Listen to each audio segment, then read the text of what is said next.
Bismillahirrahmanirrahim. This is the last session of the class. I was giving you information about the organizational structure of mutual funds. इसमें हम ये देख रहे थे कि SCCP एक रेगुलेटर बॉडी है जो तमाम की तमाम पाकिस्तान में जो रजिस्टर्ड कंपनीज हैं, चाहे वो प्राइवेट लिमिटेड हो या पब्लिक लिमिटेड कंपनीज हो, उनको मॉनिटर करती है, वो रेगुलेट करती है। आवाज़ मेरी आ रही है क्लियर आप लोगों को? Yes sir. अच्छा, सर SCCP जो है वो मैंने बताया कि उसके अंदर दो कंपनीज जो होती हैं, दो लोग जो होते हैं वो अहम रोल प्ले कर रहे होते हैं। एक एसेट मैनेजमेंट कंपनीज अपने आप को रजिस्टर्ड करवाती है SCCP में, और एसेट मैनेजमेंट कंपनीज जो होती हैं उसके अंडर में म्यूचुअल फंड्स होते हैं। म्यूचुअल फंड्स दो ऑर्गेनाइजेशंस के अंडर में काम कर रहे होते हैं। वो है नंबर 1 एक ट्रस्टीज या कस्टोडियन, और नंबर 2 मैनेजमेंट कंपनीज यानी एसेट मैनेजमेंट कंपनीज। इन दोनों के अंडर में फंड्स काम कर रहे होते हैं, म्यूचुअल फंड्स काम कर रहे होते हैं। म्यूचुअल फंड्स का काम ये होता है, मैं बता रहा था कि सबसे पहले इन्वेस्टर से पैसा लेना, यानी उनको यूनिट सेल करना या उनको सर्टिफिकेट सेल करना या उनको शेयर सेल करना, और उसके बदले में पब्लिक से पैसा ले लेना। और जब भी इन्वेस्टर्स को ज़रूरत हो वो पैसा अपना पैसा जो है वो विड्रॉ कर सकते हैं म्यूचुअल फंड से। म्यूचुअल फंड्स जो है वो कहाँ पर इन्वेस्टमेंट करते हैं? या तो बैंक्स में डिपॉजिट कर देते हैं, या टी बिल्स, गवर्नमेंट के बिल्स परचेज कर लेते हैं, टर्म फाइनेंस सर्टिफिकेट्स या फिक्स डिपॉजिट कर देते हैं, एक ऐसी सर्टिफिकेट खरीद लेते हैं जहाँ से उनको रिटर्न मिलना होता है। और चौथे नंबर पे लिखा हुआ है इक्विटीज़, शेयर्स वगैरह में इन्वेस्टमेंट करते हैं, और वहाँ से जो उनको रिटर्न मिलता है।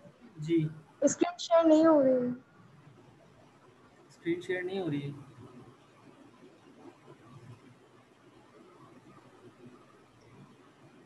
हाँ सॉरी, स्क्रीन शेयर नहीं की थी मैंने। Yes sir.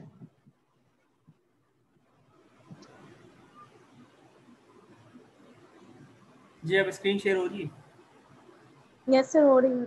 अच्छा, अब मैं ये बता रहा था कि ऑलरेडी मैं सारी चीज़ें बता चुका हूँ। इसमें हमने इस स्लाइड को पढ़ लिया था ना? तो सर इसी स्लाइड पे थे। हाँ, यस तो सर, लास्ट बता रहे थे आप। हाँ, यही कह रहा हूँ कि फंड्स या जो म्यूचुअल फंड्स होते हैं वो इन्वेस्टमेंट करते हैं बैंक डिपॉजिट्स में, टी बिल्स में, टर्म फाइनेंस सर्टिफिकेट्स में, इक्विटीज़ में, और वहाँ से जो रिटर्न मिलता है वो इन्वेस्टर्स को रिटर्न जो है वो रिडीम कर देते हैं, इन्वेस्टर्स को रिटर्न कर देते हैं, या प्रॉफिट जो होता है, जो रिटर्न या प्रॉफिट मिलता है म्यूचुअल फंड्स को, वो पास आउट कर देते हैं।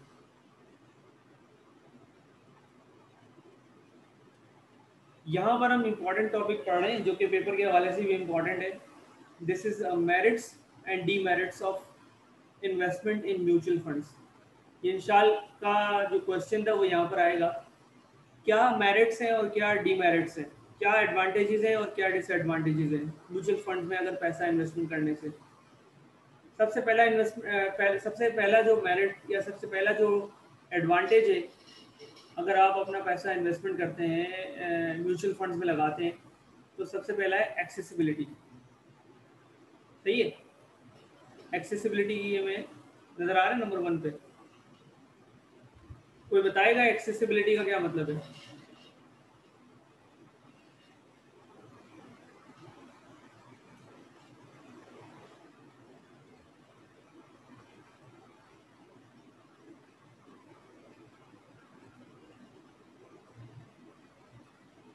कोई भी नहीं बता रहा, चले मैं ही बता देता हूँ। एक्सेसिबिलिटी का मतलब ये है कि हर बंदा जो पाकिस्तान का नेशनल है, जिसके पास पाकिस्तान का CNIC है, पाकिस्तान की बात कर रहा हूँ मैं, दुनिया भर में कहीं पाकिस्तान का नेशनल है और उसके पास कुछ पैसे रखे हुए हैं इन्वेस्टमेंट के पॉइंट ऑफ व्यू से, तो वो इजीली अपना पैसे को इन्वेस्टमेंट कर सकता है। यानी इजी टू यूज ऑप्शन, क्या कहते हैं, इजी टू यूज है ये वाला ऑप्शन, आपके लिए इजी टू यूज है।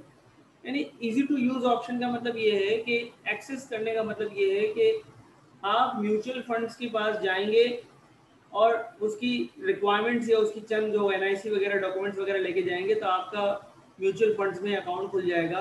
म्यूचुअल फंड्स में इन्वेस्टमेंट करना आसान है, वहाँ अप्रोच करना बहुत ही आसान है। किसी भी म्यूचुअल फंड्स में आप कांटेक्ट करेंगे तो आजकल तो वेबसाइट के थ्रू, ऑनलाइन के थ्रू भी आप इन्वेस्टमेंट कर सकते हैं। तो म्यूचुअल फंड्स में इन्वेस्टमेंट करना, एक्सेस करना, वहाँ अप्रोच करना बहुत ही आसान है।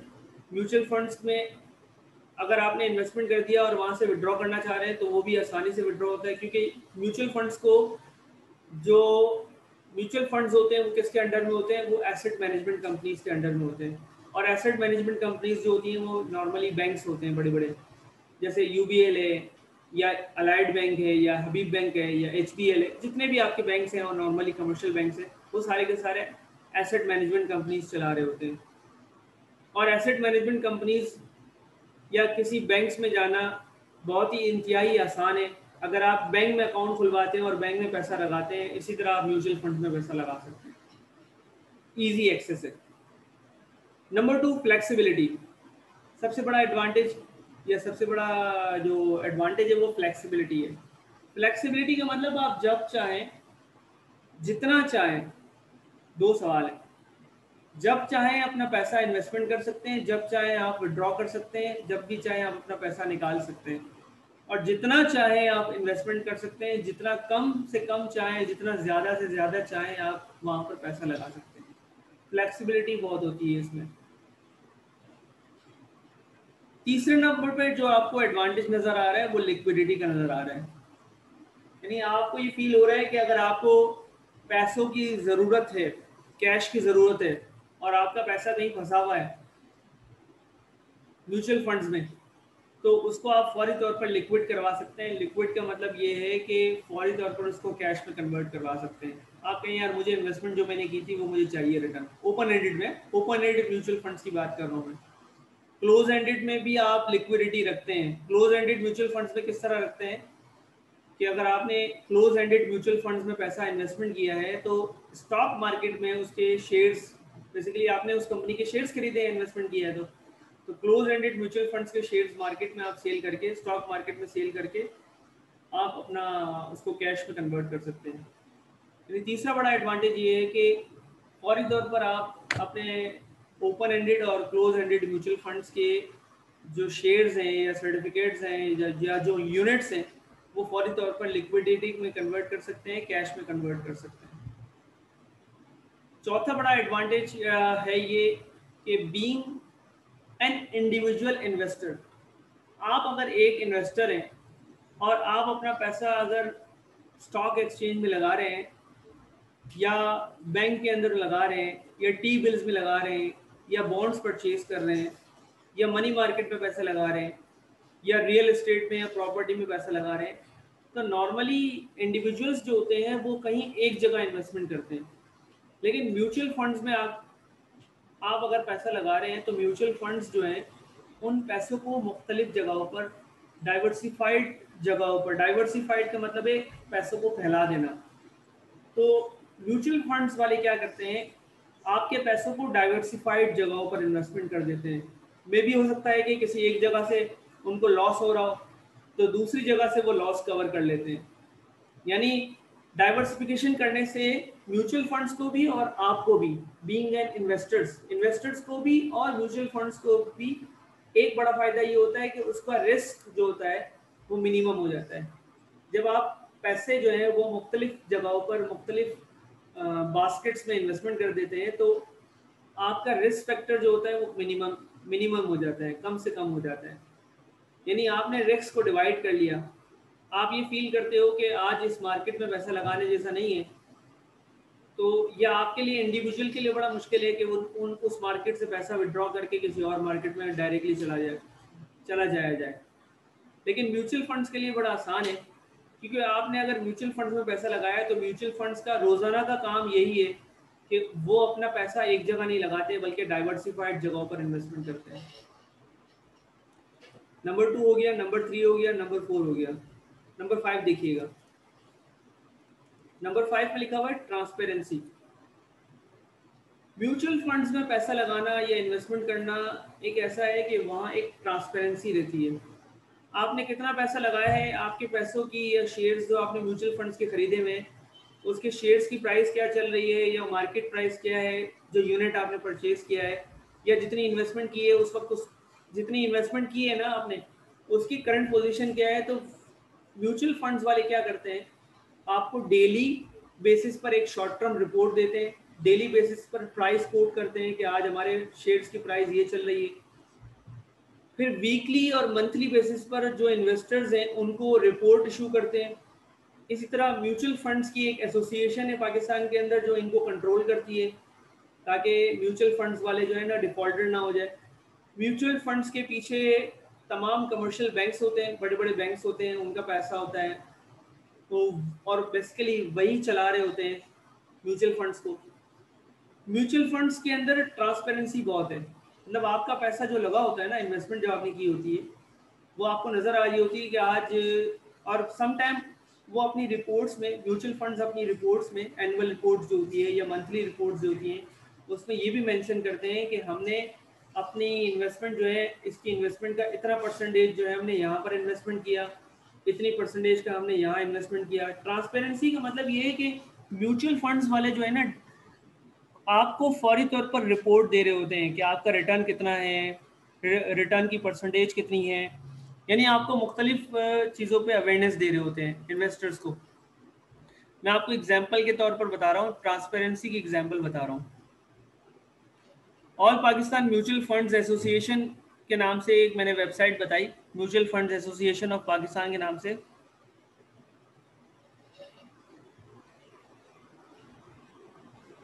ये आपको नजर आ रही है वेबसाइट? Yes sir. देखिए म्यूचुअल फंड्स की जो कैटेगरी है ना, वो आपके सामने ये नजर आ रही है। ये देखें परफॉर्मेंस समरी दी हुई है छोटी सी, जैसे एकेडी एग्रेसिव इनकम फंड्स है, बैंक अल्फला का जीएचपी इनकम मल्टीप्लायर फंड्स है, अस्करी हाई यील्ड स्कीम है, ये अस्करी बैंक वालों की है। इसी तरह Faisal income and growth fund है, यूबीएल ग्रोथ इनकम फंड है। ये देखें 26 में 25 में ये डेली बेसिस पर इनका वाईटीडी और एमटीडी यील्ड, वाईटीडी का मतलब है इनका रिटर्न, यील्ड रिटर्न कितना आ रहा है डेली बेसिस पर, और मंथली बेसिस पर इनका रिटर्न कितना आ रहा है। ठीक है, इसके अलावा एसेट एलोकेशन की समरी बता रहे हैं, यानी ये डेली बेसिस पर जो mutual funds of Pakistan association की वेबसाइट है, उस पर तकरीबन आपको हर एक दिन या 2 दिन बाद या डेली बेसिस पर आपको कंप्लीट परफॉर्मेंस मिलेगी। इसके अलावा अगर आप किसी भी पर्टिकुलर म्यूचुअल फंड्स के बारे में जानना चाह रहे हैं, तो आप यहाँ से देख सकते हैं कि पूरी की पूरी इंडस्ट्री ग्रोथ मालूम है, इंडस्ट्री के बारे में क्या है, बैलेंस क्या है, इक्विटी क्या है, एसेट एलोकेशन क्या है, इनकम क्या है, पेंशन क्या है, कैपिटल प्रोटेक्शन क्या है, मनी मार्केट के अंदर कितनी इन्वेस्टमेंट है, कमोडिटीज़ की पोजीशन क्या है, इंडेक्स ट्रैकर क्या है, यानी ईच एंड एवरी इंफॉर्मेशन आपको यहाँ मिल जाएगी। जो आपने पैसा लगाया है, तो इसका मतलब ये नहीं है कि वो पैसा जो है ना बंद खानों में पड़ा हुआ है या आपको बताया नहीं जा रहा है। फिर इसके अलावा ये भी बताया जाता है कि कितनी सेल्स रिडम्पशन हुई, कितना एक्सपेंस रेशो है, यानी अगर म्यूचुअल फंड्स जो चल रहे हैं उसके एक्सपेंसेस के रेशो बताए जाएंगे, आपके एक्सपेंसेस बताए जाएंगे। इसके अलावा और बहुत सारी चीज़ें जो आपको डेली बेसिस पर और मंथली बेसिस पर इंफॉर्मेशन मिलती है म्यूचुअल फंड से। यानी म्यूचुअल फंड्स के अंदर एक ख़ास बात मैंने बताई कि क्या किसकी बेनिफिट्स में क्या ट्रांसपेरेंसी है, यानी आपने जहाँ जहाँ पैसा लगाया है वो सारी चीज़ें आपको पता होती हैं कि आपका पैसा कहाँ लग रहा है और आपको कितना रिटर्न मिल रहा है, और कंपनी ने क्या पॉलिसी, फ्यूचर में क्या पॉलिसी बनाई है। ये सारी इन्फॉर्मेशन जो है वो वेबसाइट पर, म्यूचुअल फंड्स अपनी वेबसाइट पर भी अपलोड करती हैं, और म्यूचुअल फंड्स की जो एसोसिएशन है वहाँ से भी आपको उसकी ट्रांसपेरेंसी की चीज़ें मिल जाएंगी। नंबर 6 पे लिखा हुआ है, नंबर 6 कौन पढ़ेगा? Lower cost. Lower cost. Lower cost का मतलब कोई बताएगा क्या है, क्या बेनिफिट है? कम कम पैसा, मतलब कि कम पैसा लगा सकते कम से कम। हाँ, अब देखिए आपने वो पढ़ा है economies of scale, economies of scale, यानी मिसाल के तौर पर इसको यूं समझिएगा लोअर कॉस्ट को, कि अगर एक बंदा पैसा लगा रहा है इंडिविजुअल में और आप अगर इन्वेस्टमेंट कर रहे हैं स्टॉक मार्केट में या किसी और जगह पर, तो आपको कमीशन भी देना पड़ेगा, टैक्स भी देना पड़ेगा, डिफरेंट चार्जेस भी आपको पे करने पड़ेंगे। इसी तरह दूसरा इन्वेस्टर अगर इन्वेस्टमेंट कर रहे हैं, इंडिविजुअली अगर इन्वेस्टमेंट करोगे ना, हर बंदा अलग अलग इन्वेस्टमेंट करेगा, तो उसकी कॉस्ट हर बंदे की अगर हम कम्युलेटिव कर लें, टोटल कर लें तमाम इन्वेस्टर्स की, इंडिविजुअल्स की कॉस्ट को, इंडिविजुअल इन्वेस्टर्स की कॉस्ट को हम कम्युलेटिव कर लें तो उनकी कॉस्ट हायर होगी एज कम्पेयर के अगर पैसा एक जगह जमा हो जाए और वो पूल की शक्ल में इन्वेस्टमेंट हो रहा हो। यानी म्यूचुअल फंड वो इदारे होते हैं जहाँ पर तमाम लोगों की इन्वेस्टमेंट होती है जो एक जगह जमा हो जाती है और एक साथ इन्वेस्टमेंट हो रही होती है, यानी एक साथ पूल बनकर शेयर्स में इन्वेस्टमेंट हो रही होती है, तो वहाँ पर जो ट्रांजैक्शन कॉस्ट होती है या टैक्सेस एक्सपेंस होते हैं वो कम से कम होते हैं। यानी म्यूचुअल फंड्स की जो इन्वेस्टमेंट कॉस्ट होती है वो कम से कम होती है एज कम्पेयर टू इंडिविजुअल्स की इन्वेस्टमेंट कॉस्ट होती है, उसके अगर कंपेरिजन करें तो। नंबर 7 पे क्या लिखा सर है? एक क्वेश्चन था सर। बोले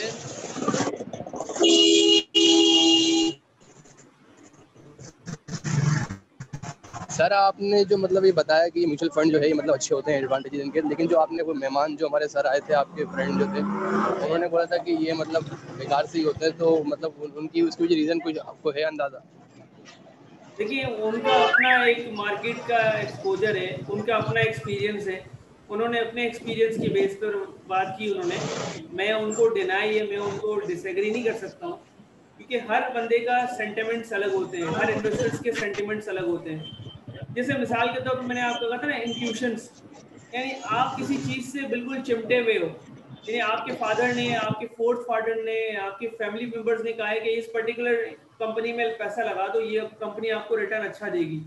हालांकि भले वो इन्वेस्टमेंट करते हुए आपके दादाओं को, आपके बाप दादाओं को या आपके फोर्थ फादर्स को बहुत टाइम हो गया। अब एक पीआईए कंपनी है, पीआईए कितनी अच्छी कंपनी थी एक ज़माने में, लेकिन आज पीआईए को कौन जानता है? पीआईए लॉस में जा रही है, पिछले 10-15 साल से लॉस में जा रही है पीआईए। तो इसलिए समटाइम्स ये होता है कि हर इन्वेस्टर्स के जो सेंटिमेंट्स होते हैं वो डिफरेंट होते हैं। एक मैंने पढ़ाया था ना आपको बिहेवियरल फाइनेंस, यानी हर इन्वेस्टर्स की बिहेवियर्स और एटीट्यूड्स बहुत डिफरेंट होते हैं, वो डिफरेंट तरीके से भी सोचते हैं। मे भी हो सकता है कि उनका एक्सपीरियंस है और उनकी बातें सही हो। हम तो चले, हमने इन्वेस्टमेंट्स के साथ, सॉरी, इन्वेस्टमेंट के मेरिट्स भी पढ़ने हैं और डीमेरिट्स भी पढ़ने हैं, दोनों चीज़ें पढ़नी है हमें। देखिए आपको शॉर्ट टर्म इन्वेस्टर्स नहीं बनना है, लेकिन एक बात तो ट्रू है, पाकिस्तान की जो मार्केट है वो एफिशिएंट मार्केट नहीं है, इनएफिशिएंट मार्केट है।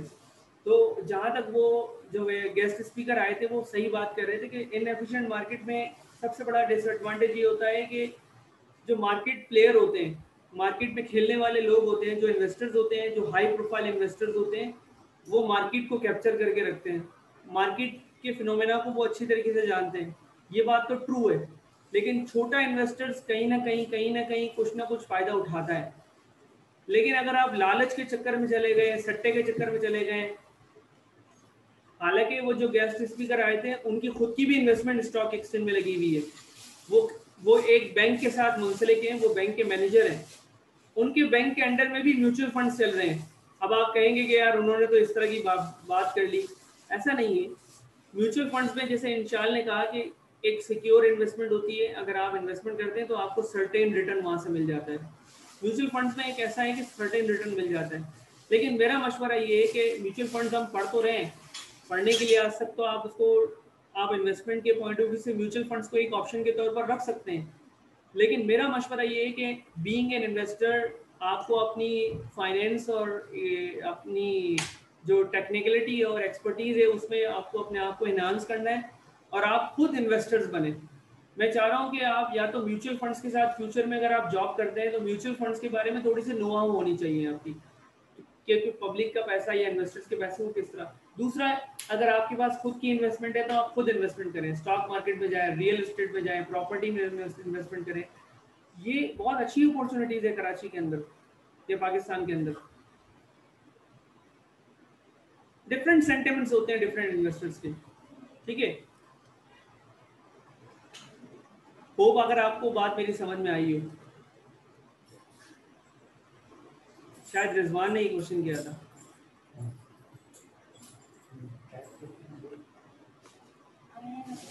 अच्छा बहरहाल हम बात कर रहे हैं यस सर, समझ में आ गया। हम बात कर रहे हैं कि क्या क्या एडवांटेजेस हैं। नंबर 7 पे देखते हैं, प्रोफेशनल मैनेजमेंट। देखिए, जो म्यूचुअल फंड्स में लोग बैठे हुए होते हैं, जो एक्सपर्ट होते हैं, वो प्रोफेशनली इनका काम ही यही होता है और वो एसेट को मैनेज करके चल रहे होते हैं। तो प्रोफेशनल एक्सपर्ट होते हैं, उनकी एक अलग बात होती है, और जो इंडिविजुअल इन्वेस्टर्स होते हैं उनकी कैपेसिटी, उनकी एक्सपर्टीज कम होती है। तो म्यूचुअल फंड्स के एक एडवांटेज ये है कि वहाँ पर अगर आप पैसा लगा रहे हैं, इन्वेस्टमेंट कर रहे हैं, तो प्रोफेशनली तौर पर वो आपके पैसों को मैनेज कर रहे होंगे, आपकी इन्वेस्टमेंट को मैनेज कर रहे होंगे। नंबर लास्ट आखिरी फ़ायदा ये है कि जब भी आप स्टॉक मार्केट में या डिफरेंट मार्केट में, बॉन्ड्स मार्केट में, किसी मार्केट में इन्वेस्टमेंट करते हैं तो आपके ऊपर टैक्स लगता है, और वो टैक्स कहलाता है कैपिटल गेन टैक्स। अगर आप म्यूचुअल फंड्स में इन्वेस्टमेंट करते हैं तो आपको टैक्स बेनिफिट्स होता है। गवर्नमेंट की तरफ से ये पॉलिसी बनाई गई है कि म्यूचुअल फंड्स में जिन्होंने पैसा लगाना है, जिस इन्वेस्टर ने पैसा लगाना है, वहां पर उनको टैक्स कम से कम देना पड़ेगा as compare to individual investors. Individual investors जो हैं वो कैपिटल गेन टैक्स ज़्यादा देते हैं। इसके अलावा इन्वेस्टमेंट के ऊपर भी टैक्स होता है, लेकिन म्यूचुअल फंड्स में जो इन्वेस्टमेंट करते हैं उनको टैक्स बेनिफिट होता है, क्योंकि उनका टैक्स कम से कम लगाया जाता है। ठीक है, उनको टैक्स बेनिफिट होता है। मैं आपको एग्जांपल देने के लिए एक शीट शो कर रहा हूँ, वो देखिएगा। ये आपको नजर आ रहा है? एक मिनट, कितना फंड्स, कितना टैक्स देना पड़ता है। जैसे मिसाल के तौर पर ये स्क्रीन नजर आ रही है आप लोगों को?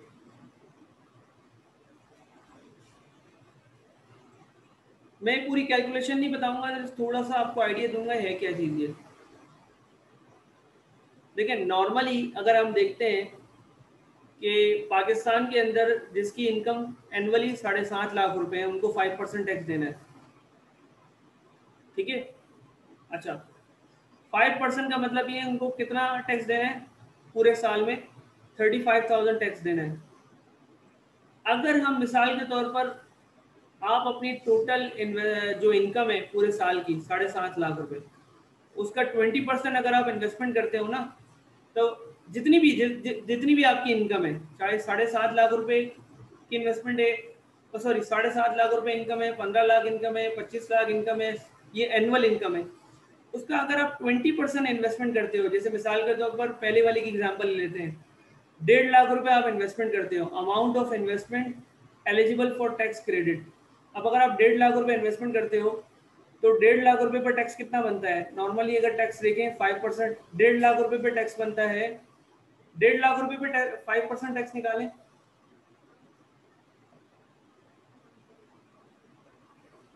1.5 लाख रुपए पे 5% टैक्स बनेगा 7,500 रुपए। 7,500। लेकिन गवर्नमेंट ने ये रिलीफ दिया है कि आप 7,000 रुपए टैक्स देंगे। सर लेकिन जिस कंपनी में हम लोगों ने इन्वेस्टमेंट करी होगी, म्यूचुअल फंड वाली कंपनी, उन्होंने तो इस पे नॉर्मली टैक्स दिया होगा ना, उन्होंने भी टैक्स दिया होगा, फिर हम भी टैक्स देंगे तो टैक्स डबल होगी क्या? इंडिविजुअल अगर इन्वेस्टमेंट कर रहे हैं तो वो 5% टैक्स देगा। इसी तरह कैपिटल गेन टैक्स में भी फायदा है, लेकिन अगर आप म्यूचुअल फंड्स में पैसा लगा रहे हो तो टैक्स सेविंग होती है। टैक्स सेविंग किस तरह होगी? ये 4.7% नजर आ रहा है आपको, यानी आपको 5% के बजाय 4.7% टैक्स देना पड़ेगा। आप गवर्नमेंट को ये शो करें कि मेरी जो इनकम है उसका मैं कुछ परसेंटेज 20% से ज़्यादा या 20% जो है मैंने म्यूचुअल फंड्स में पैसा लगाया है, तो गवर्नमेंट आपसे 4.7% टैक्स लेगी।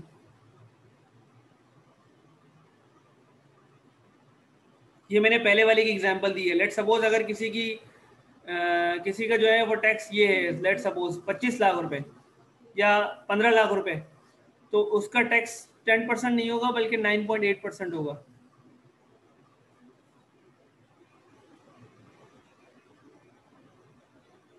ठीक है, तो एक सबसे बड़ा एडवांटेज ये भी है कि टैक्स सेविंग होती है।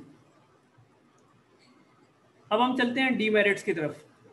डिसएडवांटेज क्या क्या है? म्यूचुअल फंड्स में इन्वेस्टमेंट करने का डिसएडवांटेज सबसे बड़ा ये है कि एक्सपेंसेस बहुत ज़्यादा होते हैं। एक्सपेंसेस क्या होते हैं? ये कौन से वाले एक्सपेंस होते हैं, ज़रा देखते हैं। ये आपकी बुक से ही मैंने उठाया है। investors have to pay charges like annual fees and other expenses regardless of how the funds perform. सबसे बड़ा डिसएडवांटेज ये है कि एक्सपेंसेस का मतलब ये है कि आपको मंथली या मे भी हो सकता है एनुअली, आपको एनुअल फीस आपको पे करनी पड़ती है म्यूचुअल फंड्स को, इन्वेस्टर्स को एनुअल फीस आपको पे करनी पड़ती है, तब जाके आप म्यूचुअल फंड्स के मेंबर्स देते हैं। मिसाल के तौर पर आपने म्यूचुअल फंड्स में अपने आप को रजिस्टर्ड करवा लिया, और अगर आपकी इन्वेस्टमेंट, मिसाल के तौर पर आपने इनिशियली 10 लाख रुपए इन्वेस्टमेंट किए और थोड़े अरसे के बाद आप समझते हैं कि 10 लाख रुपए यार बहुत ज़्यादा इन्वेस्टमेंट मैंने कर दी है म्यूचुअल फंड्स में, और मैं भी इन्वेस्टमेंट को मैं थोड़ा सा कम कर दूँ, तो आपने इन्वेस्टमेंट को कम करके 50,000 रुपये इन्वेस्टमेंट कर दी। तो म्यूचुअल फंड्स के जो एनुअल चार्जेस हैं, चाहे वो 10 लाख रुपए की इन्वेस्टमेंट हो, चाहे वो 50,000 की इन्वेस्टमेंट हो, आपको एनुअल एक्सपेंसेस या एनुअल चार्जेस म्यूचुअल फंड्स का मेंबर बनने के लिए या म्यूचुअल फंड में रहने के लिए एनुअल एक्सपेंसेस पे करने पड़ते हैं। तो वो एनुअल एक्सपेंसेस छोटे इन्वेस्टर्स के लिए एक्सपेंसिव होते हैं, इसीलिए छोटा इन्वेस्टर्स जो है वो ज़्यादातर म्यूचुअल फंड्स में जाए तो ये भी देखे कि अपने एक्सपेंसेस मीट कर रहा है, यानी उसको जो रिटर्न मिल रहा है म्यूचुअल फंड से, या उसको जो म्यूचुअल फंड से जो प्रॉफिट मिल रहा है वो अपने एक्सपेंसेस माइनस करके देखें, ये म्यूचुअल फंड की जो फीस है, एनुअल फीस है या मंथली फीसेस है, वो माइनस करके देखें, तो उसके बाद उसको प्रॉफिट कितना बच रहा है वो देखेगा। दूसरा बड़ा डिसएडवांटेज म्यूचुअल फंड्स में इन्वेस्टमेंट करने का ये है कि म्यूचुअल फंड्स, ये खास तौर पे मैं ओपन एंडेड म्यूचुअल फंड्स की बात कर रहा हूँ। क्लोज एंडेड म्यूचुअल फंड्स के शेयर्स तो आपको स्टॉक मार्केट में आप बाइंग एंड सेलिंग कर सकते हैं, लेकिन ओपन एंडेड म्यूचुअल फंड्स के शेयर्स आप ओपन एंडेड म्यूचुअल फंड्स को ही वापस कर सकते हो। अब प्राइस की अनसर्टेनिटी देखिए, मिसाल के तौर पर एक ओपन एंडेड म्यूचुअल फंड्स है, वहां पर आपने पैसा लगाया और आपने मिसाल के तौर पर 10 लाख रुपए लगाया ओपन एंडेड म्यूचुअल फंड्स में, अब वो 10,000 रुपए की वैल्यू मिसाल के तौर पर 6 लाख रुपए रह गई है। अब काफी टाइम हो गया, आप समझते हैं कि यार उसको होल्ड करके रखा है, 6 लाख रुपए उसकी वैल्यू हो गई है और आपको लिक्विडिटी या पैसों की जरूरत है, तो आप उसको 6 लाख रुपए पर ही सेल करना पड़ेगा। ये नहीं है कि मार्केट में जाके मार्केट प्राइस पर सेल करेंगे। हाँ, ओपन एंडेड म्यूचुअल फंड्स की जो प्राइस होगी वो NAV होगी, नेट एसेट वैल्यू के ऊपर बेस कर रही होगी, जो मैंने आपको अभी स्क्रीनशॉट लेके एक्सेल की शीट पे मैंने समझाया था और उसको व्हाट्सएप के ग्रुप में भी आपके साथ शेयर किया है स्क्रीनशॉट।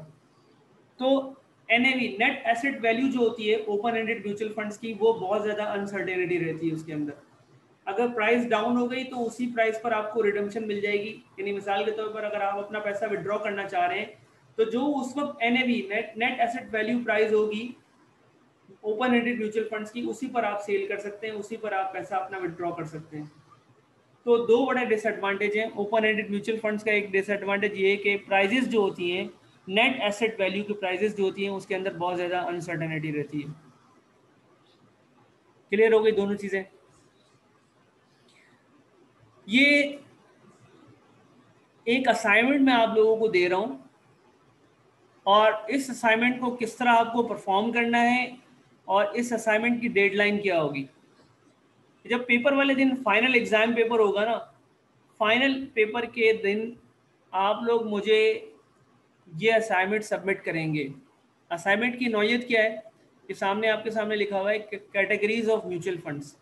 म्यूचुअल फंड्स की कितनी कैटेगरीज होती हैं आपके सामने लिखी हुई है। Capital protected funds, money market funds, income funds, aggressive funds,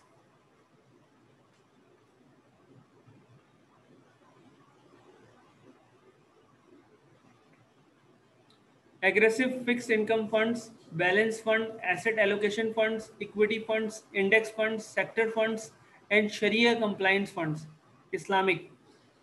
इन तमाम फंड्स की जो कैटेगरीज आपके सामने नज़र आ रही है, इन तमाम फंड्स के बारे में शॉर्ट 2 to 3 लाइन्स आपको जो है ना लिखकर हैंड रिटन आपको ये अपने पास रखना है। जब फाइनल एग्जाम पेपर का फाइनल डे होगा, जब आप एग्जाम वाले दिन आएंगे, तो वो मुझे आप सबमिट करवाएंगे।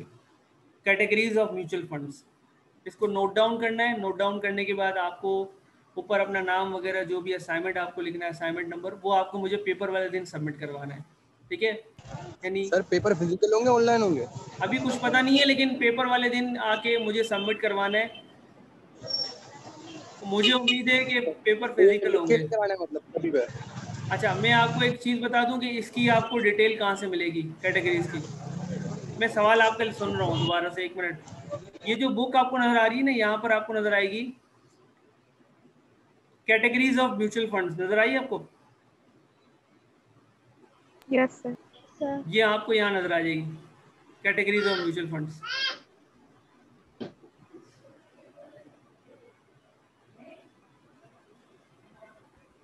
सर इसकी समरी बनानी है? इसकी हाँ शॉर्ट समरी बनानी है, नोट डाउन करके आपको लेकर आना है, जिस तरह आप लोगों ने राइट्स की बनाई थी, इन्वेस्टर्स के राइट की। ये पेज नंबर 84 से लेकर, ये बुक आपके पास मौजूद है, पेज नंबर 84 से लेकर आपके पास ये पेज नंबर, वेट,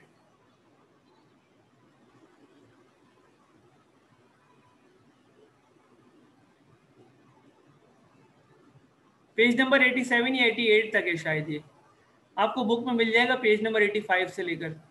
ठीक है, ये सारे के सारी म्यूचुअल फंड्स की कैटेगरी है। इसकी समरी बना के आप लोग मुझे सबमिट करेंगे पेपर वाले दिन। क्लियर हो गई बात यहाँ पर? हाँ, अब आप लोगों के जो क्वेश्चन है वो पूछें। 5 मिनट हमारे पास है क्लास में, मजीद 5 मिनट की क्लास रिमेनिंग है। ये जो स्लाइड है मैं आपके साथ शेयर कर दूंगा, व्हाट्सएप ग्रुप पे भी शेयर कर दूंगा और गूगल क्लासरूम में भी शेयर कर दूंगा। जो नेक्स्ट क्लास होगी उसमें आप अपनी प्रेजेंटेशन देंगे जो आपने रिपोर्ट बनाई है।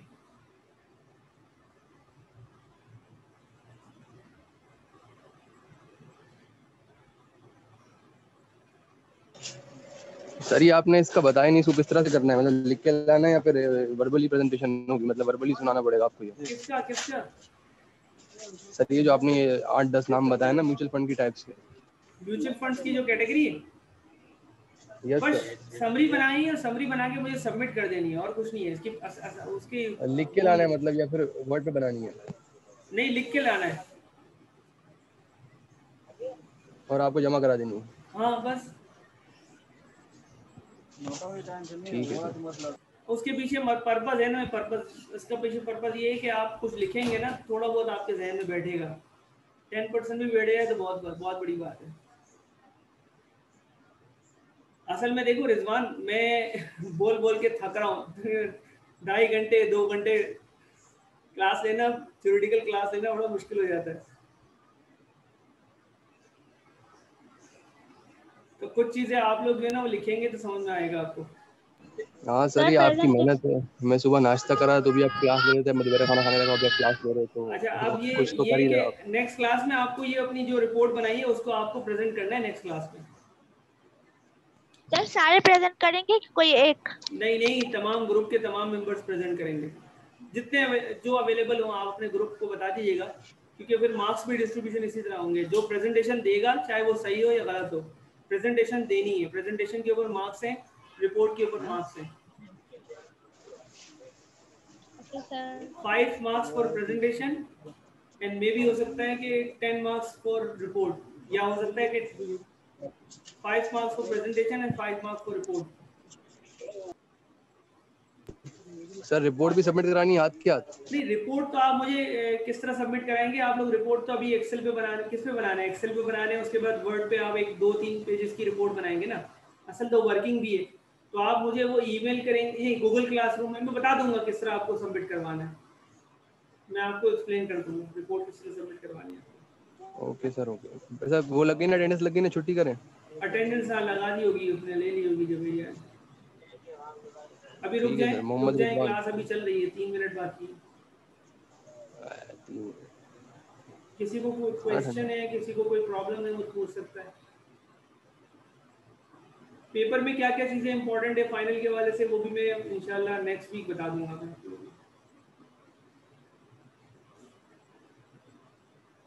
सर पेपर कब से एक्सपेक्टेड है? पेपर मेरे ख्याल में 15 जून 15। सच में सर? जून 15 से या जून 20 से अराउंड, पता नहीं कब से। सर हमने 22 से सुना है। हाँ अगर 22 से हो तो 22 से होंगे फिर।